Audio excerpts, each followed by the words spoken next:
Lâm Canh Tân đã gây ấn tượng với bạn gái cũ Vương Lệ Khôn và mọi người bằng sự tài năng của mình. Nguyên nhân là vì mối quan hệ của anh với Vương Tư Thông tốt đến mức đáng ngạc nhiên. Tục ngữ có câu, chim cùng đàn, người cũng tụ tập. Được chơi cùng, tay chơi, Vương Tư Thông, chẳng lẽ Lâm Canh Tân thực sự không ngây thơ như vẻ ngoài sao? Đây không phải là việc đơn giản nhưng cũng không phải là một hành động vô lý. Nó chứa đựng ý nghĩa và giá trị sâu sắc, chúng ta cần phải hiểu và lĩnh hội nó một cách cẩn thận trước khi có thể hiểu được ý nghĩa thực sự. Mãi đến ngày 12 tháng 6, tin tức về Lâm Canh Tân mới lại xuất hiện trong làng giải trí. Tôi cuối cùng cũng hiểu ra, lần này anh ấy thực sự đã làm được và được bạn gái cũ Vương Lập Khôn và mọi người ngưỡng mộ. Vào tháng 3, bộ phim Múa rối cổ trang, bộ đôi của Lâm Canh Tân và Chow Lia Hing, Walking with the Phoenix, đã trở thành hit trên Internet ngay khi công chiếu. Ngay sau đó, hai diễn viên chính bất ngờ bị khán giả hét lên cùng nhau. Nhưng bây giờ nghĩ lại, điều này quả thực là vớ vẩn. Không chỉ có những tay săn ảnh nổi tiếng trong giới mới nghĩ rằng mọi người đều đang rối tung lên. Kể từ khi ly hôn Phùng Thiệu Phong, Triệu Lệ Dĩnh không được cho là có mối tình lãng mạn nào. Dường như ngoài công việc, điều duy nhất trong thế giới cô nghĩ đến chính là con trai mình. Tuy nhiên, Lâm Canh Tân không nhàn nhã như cô. Hình dáng bận rộn của anh ấy di chuyển qua nhiều dịp khác nhau, dù là công việc hay cuộc sống, tràn đầy sức sống và nhiệt huyết, khiến mọi người không khỏi ngạc nhiên trước nghị lực của anh ấy. Ngay từ tháng 10 năm ngoái, Lâm Canh Tân đã bị đồn có mối quan hệ tình cảm với nữ ca sĩ Si Ruhi từng tham gia Produce Cam 2020. Bạn bè truyền thông thường xuyên ghi lại những khoảnh khắc ấm áp của cả hai trong những buổi đi chơi riêng tư. Mỗi cảnh quay đều thể hiện được những cảm xúc sâu sắc của cả hai. Năm nay, mối quan hệ giữa Lâm Canh Tân và Si Ruhi vẫn nhiều lần đứng đầu xu hướng tìm kiếm, khiến cư dân mạng bàn tán. Nhưng dù dư luận có lên tiếng thế nào, hai bên vẫn không đứng ra phản ứng. Vì vậy, vẫn còn phải xem liệu họ có phải là mối quan hệ thực sự giữa bạn trai và bạn gái hay không. Nhưng điều chắc chắn là Lâm Canh Tân vẫn phải có gu thẩm mỹ tốt. Tuy nhiên, so với Wang Lai Kun, cô ấy rõ ràng ít hứng thú hơn. Là nữ thần quốc dân, trong mắt khán giả, Vương Lập Khôn đã thu hút vô số người hâm mộ nhờ những bộ phim truyền hình kinh điển như Người đẹp mưu mô và Băng qua đại dương gặp em. Nhưng tại sao tôi lại cảm thấy ngoài scandal với Yoo Hee-wei, Vương Lập Khôn mấy năm nay chưa từng có mối quan hệ nào khác, vậy tại sao cô ấy vẫn còn quan hệ với Lâm Canh Tân? Khi nhắc đến mối quan hệ giữa Lâm Canh Tân và Wang Lai Kun, nó giống như một rào cản vững chắc, khiến người ta khó có thể nhìn ra toàn bộ câu chuyện. Tình yêu giữa hai người giống như một khu vườn bí mật, đầy bí ẩn và suy đoán khiến người ta muốn tìm hiểu.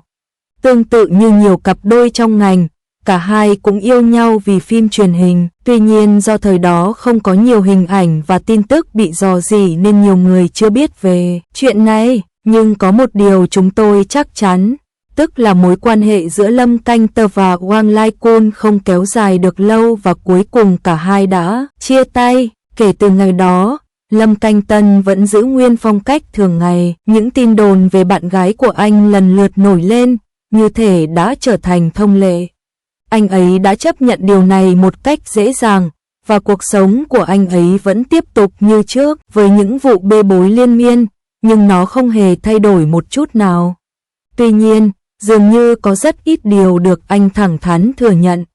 Cho dù nhìn lại quá khứ cũng không tìm được một hai dấu vết rõ ràng, điều này càng khiến người ta tò mò về thái độ thực sự của anh.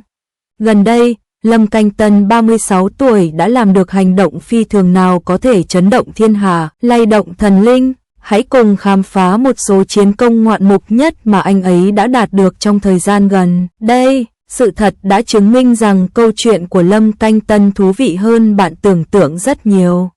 Lâm Canh Tân thường tự gọi mình là giấc mơ của 900 triệu cô gái, vẻ ngoài điển trai và quyến rũ đã bộc lộ từ khi còn nhỏ. Mọi điều anh ấy nói và làm đều bộc lộ một phong cách riêng không thể bỏ qua. Quả thực, sức hút và khí chất độc đáo của anh đã khiến nhiều người đổ xô mời anh làm người mẫu. Vẻ ngoài của anh ấy luôn thu hút sự chú ý của mọi người và trở thành trung tâm của sự chú ý. Đó là lý do anh ấy nổi tiếng. Sinh ra ở Thẩm Dương, anh không có ý định tham gia diễn xuất khi còn nhỏ. Mãi đến năm thi tuyển sinh đại học, anh mới đột nhiên thay đổi hướng đi của cuộc đời mình. Điều đáng nói là kể từ khi ra mắt, Lâm Canh Tân dường như chưa bao giờ lo lắng về tài nguyên. Mọi người không khỏi thắc mắc liệu đây có phải là nhờ sự giúp đỡ của Wanda Prince hay không? Sự nghiệp của anh ấy dường như đang diễn ra suôn sẻ và nguồn lực của anh ấy không ngừng chảy. Lâm Canh Tân đã tạo dựng được tên tuổi của mình trong lĩnh vực điện ảnh và truyền hình với vai diễn người anh thứ 14 đầy tình cảm và thẳng thắn trong Step by Step, và tên tuổi của anh nhanh chóng được lan truyền rộng rãi trong công chúng. Với sức hấp dẫn độc đáo và kỹ năng diễn xuất xuất sắc, anh đã tạo nên thành công một nhân vật khó quên. Đừng nghĩ rằng Lâm Canh Tân hiện đang hoạt động trong lĩnh vực phim truyền hình. Hồi đó, anh ấy từng là khách mời của các đạo diễn như Trang Imou và Stephen Chow. Vậy câu hỏi đặt ra là Lâm Canh Tân đã thực hiện những chiêu thức mới, đặc biệt nào gần đây? Gần đây, bộ phim truyền hình Câu chuyện Hoa Hồng đã gây sốt trên Internet ngay khi phát sóng, và chủ đề này đã được thảo luận rất nhiều. Không thể phủ nhận rằng một số khán giả đã đến xem chương trình vì tiên nữ Lưu Diệc Phi. Nhưng cốt truyện thú vị và sự góp mặt của các nam khách mời chắc chắn không thể thiếu. Về việc Lâm Canh Tân và Lưu Y Phây có thể tạo ra tia lửa gì cho đến nay, chúng ta chỉ có thể chờ xem sau. Tuy nhiên, điều khiến Lâm Canh Tân càng ngây ngất hơn lại là một điều bất ngờ khác. Sự việc này xảy ra khiến anh phấn khởi, niềm vui không thể diễn tả bằng lời, như thể cả thế giới nhờ đó mà trở nên tốt đẹp hơn. Ngay từ những chương trình tạp kỹ trước đây, Lâm Canh Tân đã tiết lộ ý định nâng cao trình độ học vấn của mình. Tuy nhiên, điều không ngờ là anh lại đạt được kết quả ấn tượng như vậy. Điều này thực sự đáng kinh ngạc. Những nỗ lực và tài năng của anh ấy đã được thể hiện trọn vẹn đằng sau những thành tựu của anh. Ấy là sự phấn đấu và làm việc chăm chỉ không ngừng nghỉ. Tháng trước, tin tức Lâm Canh Tân tham gia tái kiểm tra tiến sĩ năm 2024 cho bộ phim truyền hình đã gây chấn động toàn ngành giải trí. Chắc chắn, danh hiệu Lindorf không phải là không có căn cứ mà là sự miêu tả chân thực về hoài bão cao cả của anh. Mục tiêu của anh ấy đầy tham vọng và chắc chắn. Chúng không phải là những lời nói suông mà dần dần được hiện thực hóa thông qua những nỗ lực thực tế. Đáp lại điều này, công ty rạp hát cho biết anh sẽ không được đối xử đặc biệt. Trong ảnh, anh ấy đang sải bước về phía trước, trông rất tự tin, và kết quả đã nằm ngoài sự mong đợi của mọi người. Sáng ngày 12 tháng 6, tin tức Lâm Canh Tân được đề nghị nhập học đã lan truyền trên mạng. Lần này, chúng ta không cần phải lo lắng về Lâm Canh Tân nữa. Phong độ của anh ấy đã đủ tốt và anh ấy đã thực sự đạt đến trạng thái ổn định. Tài năng và sự chăm chỉ của anh đã được thể hiện trọn vẹn. Điều này khiến chúng tôi thực sự hài lòng và yên tâm. Trong phút chốc, mọi người đều nhìn Lâm Canh Tân với ánh mắt ngưỡng mộ. Mặc dù bạn gái tin đồn của Lâm Canh Tân thường đến bằng nhiều cách khác nhau, nhưng điều này không ngăn cản anh nghiêm túc diễn xuất và làm việc chăm chỉ để mang lại tác phẩm hay cho mọi người. Với kỹ năng diễn xuất tuyệt vời của mình, Lâm Canh Tân đã mang đến cho chúng ta hàng loạt tác phẩm điện ảnh và truyền hình xuất sắc trong vài năm qua. Mỗi tác phẩm đều là một tác phẩm kinh điển và khó quên, thể hiện đầy đủ tài năng nghệ thuật và khả năng diễn xuất của anh ấy. Anh ấy chắc chắn là một luồng gió mới trong vòng tròn.